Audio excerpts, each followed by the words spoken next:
Bismillahirrahmanirrahim. Wabihi nasta'in. Assalamualaikum warahmatullahi wabarakatuh. Sa kasalukuyang buwan ng Ramadan, bilang mga Muslim, tayo ay patuloy na nag-aayuno na kung saan tayo ay naghahangad na makakapasok sa paraiso. Kasama natin ngayon si Sheikh Mujahid Commander na kung saan siya ay magpapaliwanag at magsasagot ng ating mga katanungan hinggil sa buwan ng Ramadan. Assalamualaikum. Waalaikumsalam warahmatullahi ta'ala wabarakatuh. Sheikh, ano ba ang kahalagahan ng pag-ayuno sa buwan ng Ramadan? Bismillahirrahmanirrahim. Alhamdulillahi rabbil alamin. Wassalatu wassalamu ala al-mabuuthi rahmatan lil alamin. Sayyidina Muhammadin wa ala alihi wa sahbihi ajma'in. Amma ba'd. Ang pag-ayuno sa buwan ng Ramadan, kung ito ang pag-uusapan natin, ay napakahalaga sa mga Muslim. Napakahalaga ang pag-ayuno sa buwan ng Ramadan. Dahil kung papansinin natin ay isang talata lamang ng Allah subhanahu wa ta'ala kung bakit ipinag-utos ang pag-ayuno ay upang tayo ay magkaroon ng ganap na pagkatakot sa Allah subhanahu wa ta'ala. Sabi ng Allah subhanahu wa ta'ala sa banal na Quran, Ya ayyuhalladhina amanu kutiba alaykumus siyamu kama kutiba alal ladhina min qablikum la'allakum tattaqun. Makikita natin ang talatang ito sa Suratul Baqarah 183 na talata. Ayon sa kahulugan ng talatang ito, sabi ng Allah subhanahu wa ta'ala, Ya ayyuhalladhina amanu, tinawag tayo ng Allah subhanahu wa ta'ala, o kayong mga nananampalataya, kutiba alaykumus siyamu, iniatas sa inyo ang pag-ayuno o ipinag-utos sa inyo ang pag-ayuno, kama kutiba alal ladhina min qablikum, katulad ng pag-atas o katulad ng pag-uutos sa mga nauna sa inyo, la'allakum tattaqun, upang kayo ay magkaroon ng ganap na pagkatakot sa Allah subhanahu wa ta'ala. Ibig sabihin ito sa pamamagitan ng pag-ayuno, magkakaroon tayo ng takot sa Allah subhanahu wa ta'ala, susundin natin ang mga ipinagutos ng Allah, iiwasan natin ang mga ipinagbabawal ng Allah. Alam din natin ang hadith ni Propeta Muhammad sallallahu alaihi wasallam na ang pag-ayuno sa buwan ng Ramadan ay mabubura ang lahat ng ating mga kasalanan, mga naunang mga kasalanan. Tulad ng madalas nating nababanggit o madalas nating naririnig na isang hadis na naisalaysay ni Amani Hurairah, kalugdan siya ng Allah subhanahu wa ta'ala, kanyang sinabi ni Propeta Muhammad sallallahu alaihi wasallam, Man sama Ramadana imanan wahtisaban, ghufira lahu ma taqaddama min dhanbihi. Rawahul Bukhari wa Muslim. Ang sinuman ang mag-ayuno sa buwan ng Ramadan, imanan, bilang pananampalataya sa Allah subhanahu wa ta'ala, wahtisaban, at paghahangad ng gantimpala upang makamit ang gantimpala na ipagkakaloob ng Allah subhanahu wa ta'ala. Ghufira lahu ma taqaddama min dhanbihi. Patatawarin sa kanya ng Allah subhanahu wa ta'ala ang kanyang mga naunang kasalanan. Kabilang sa kahalagahan ng pag-ayuno ay ang pag-ayuno sa buwan ng Ramadan ay walang katulad. Makikita natin ang isang lalaki na si Abi Umama, kalugdan siya ng Allah subhanahu wa ta'ala.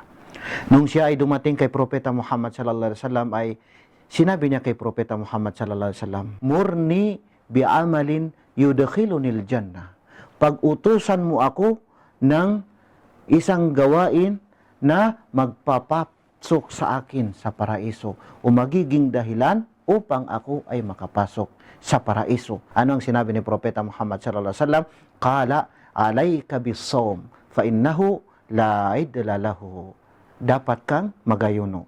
Huwag mong iwasan dahil ang pag-ayuno ay walang katulad, walang kapantay. Dumating naman siya kay Propeta Muhammad uli, sinabi pa rin ni Propeta, alayka bis-siyam. Mag-ayuno ka. Huwag mong iwasan ang pag-ayuno.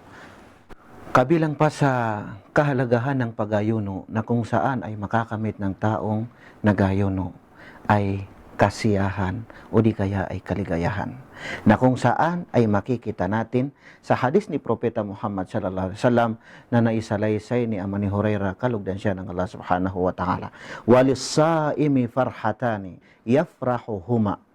Sa nag-aayuno ay mayroon siyang dalawang kasiyahan na magiging dahilan na siya ay magiging masaya. Unang-una, idza aftara fariha bi fitrihi. Kapag siya ay tumigil, ibig sabihin na yung futur, na kapag kumain na, ay masaya siya sa kanyang pagtigil, sa kanyang pagkain. Ikalawa, idza laqiya rabbahu fariha bi sawmihi. Kapag na kamit niya ang kanyang Panginoon, nakamit niya ang Allah subhanahu wa ta'ala, ay fariha bi sawmihi, ay masaya siya dahil lamang sa kanyang pag-aayuno. Ganyan pala kahalaga ang matatamo ng taong nag-aayuno dito sa mundo. Para sa karagdagang katanungan sa pagbabalik ng Magtanong. Magtanong kay Sheikh Mujahid Commander. Nagbabalik ang programang Magtanong. Narito ang pangalawang katanungan. Ano naman ang kahalagahan ng mga taong nag-aayuno sa araw ng paghuhukom? Napakagandang katanungan. Sa araw ng paghuhukom, kahalagahan ng pag-aayuno pagdating sa araw ng paghuhukom. Kung papansinin natin mabuti, ay ang mga nag-aayuno dito sa mundo ay mapapansin natin na kadalasan ay maaamoy natin na sila ay mababaho ang kanilang mga hininga. Subalit pagdating sa araw ng paghuhukom ay papalitan ito ng Allah subhanahu wa ta'ala ng higit na mabango. Ano ang sabi ni Propeta Muhammad sallallahu alaihi wasallam? Ayon sa naisalaysay ni Amani Hurairah, kalugdan siya ng Allah subhanahu wa ta'ala, walladhi nafsu Muhammadin biyadihi la khalufu famis saimi atyabu indallahi yawmal qiyamati min rihil misk. Sumpaman sa namamatnugot ng buhay ni Muhammad, sumpaman sa namamatnugot ng kaluluwa ni Muhammad. Ibig sabihin, si Propeta Muhammad sallallahu alaihi wasallam ay sumumpa sa Allah subhanahu wa ta'ala. La khalufu famis saimi atyabu indallahi yawmal qiyamati min rihil misk. Ang hininga ng taong nagayuno na mapapalitan ang amoy ng kanilang hininga dahil sa kanilang pagayuno, subalit para sa Allah subhanahu wa ta'ala ay higit na mabango sa araw ng paghuhukom min rihil misk, ng tinatawag na bango ng misk, na kung saan ay isang pabango na napakabango. Kabilang sa kahalagahan pa ng pagayuno pagdating sa araw ng paghuhukom ay magiging tagapamagitan, syafa'ah, tagapamagitan. Sinabi ni Propeta Muhammad sallallahu alaihi wasallam, as-siyam wal Qur'anu yashfa'ani lil 'abdi yawmal qiyamah. Ang pag-ayuno, sabi ni Propeta Muhammad sallallahu alaihi wasallam, at ang Quran, yashfa'ani lil 'abdi yawmal qiyamah, ay magiging tagapamagitan ang dalawang ito sa tao o sa alipin ng Allah subhanahu wa ta'ala pagdating sa araw ng paghuhukom. Yaqulus siyam, magsasalita ang pag-ayuno. Ya Rab, o aking Panginoon, mana'tuhu at-ta'ama wash-sharaba wash-shahawati bin-nahar fashaffi'ni fi. O aking Panginoon, magsasalita ang pag-ayuno, pinigilan ko siya sa pagkain, pinigilan ko siya sa pag-inom, pinigilan ko siya sa pagnanasa sa araw o sa umaga ng Ramadan. Fashaffi'ni fi, gawin mo akong tagapamagitan para sa kanya. Magsasalita naman ang Quran. Sabi niya, Ya Rab, mana'tuhun nawma bil-layl, fashaffi'ni fi. O aking Panginoon, pinigilan ko siya sa pagtulog sa gabi dahil sa binabasa niya ang Quran. Fashaffi'ni fi, gawin mo akong tagapamagitan para sa kanya. Fayushaffa'an, sabi ni Propeta Muhammad sallallahu alaihi wasallam, magiging tagapamagitan ang Quran magiging tagapamagitan sa araw ng paghukom. Ang pag-ayuno, magiging tagapamagitan sa araw ng paghukom.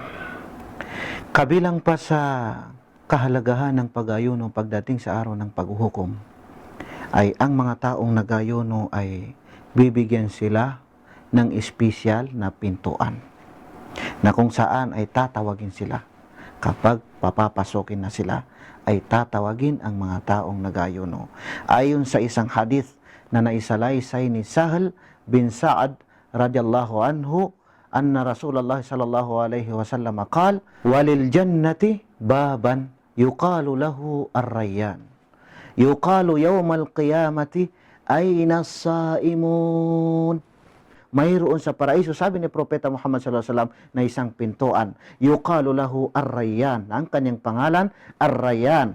Yuqalu yawmal qiyamah ayna as-saimun. Mananawagan, saan na ang mga taong nagayuno? Fa idza dakhala akhiruhum ughliqa dhalikal bab. Kapag nakapasok na ang pinakahuli sa kanila, dahil ang mga nagayuno ay papasok na sila sa pintuan na yan, ang kanyang pangalan ay ar-rayyan. Kapag nakapasok na ang pinakahuli, ay isasara na ang pintuan na yan. Ang hadith na ito ay makikita natin na iniulat o napagkasunduan nina Al-Bukhari at Muslim. Kabilang sa pinakamahalagang gantimpala ng taong nagayuno, na kung saan ay ito ay mababanggit natin, na pinakahuling mababanggit natin, ay sa araw ng paghuhukom, ang Allah mismo subhanahu wa ta'ala ang siyang magbibigay ng gantimpala. Dahil si Propeta Muhammad sallallahu alaihi wasallam, ayon sa naisalaysay ni Ama ni Hurairah, kalugdan siya ng Allah subhanahu wa ta'ala, sinabi ni Propeta Muhammad sallallahu alaihi wasallam, qala Allahu azza wa jal, kullu amal ibni Adam lahu illa siyam, fa innahu li wa ana agizi bihi. Sabi ni Propeta Muhammad sallallahu alaihi wasallam, na sinabi ng Allah subhanahu wa ta'ala, kullu amal ibni Adam lahu, ang bawat gawain ng angkan ni Adan, ang bawat gawain ng anak ni Adan, lahu, para sa kanya, illa siyam, maliban lamang, sabi ng Allah subhanahu wa ta'ala, sa pag-aayuno, fa innahu li, dahil para sa akin yan, sabi ng Allah subhanahu wa ta'ala, wa ana agizi bihi, at ako na mismo, sabi ng Allah subhanahu wa ta'ala, ang magbibigay ng gantimpala. Napakainam ang pag-ayuno sa buwan ng Ramadan. Dito sa mundo, makakamit natin ang maraming gantimpala pagdating sa araw ng paghukom, espesyal na ang Allah subhanahu wa ta'ala mismo ang magbibigay ng gantimpala sa sinumang nag-aayuno sa buwan ng Ramadan. Wallahu a'lam. Ang Allah ang higit na nakakaalam. Salamat, Sheikh. At sa ating mga kapatid at mga kababayan, hanggang sa muli sa programang Magtanong. Assalamualaikum warahmatullahi wabarakatuh.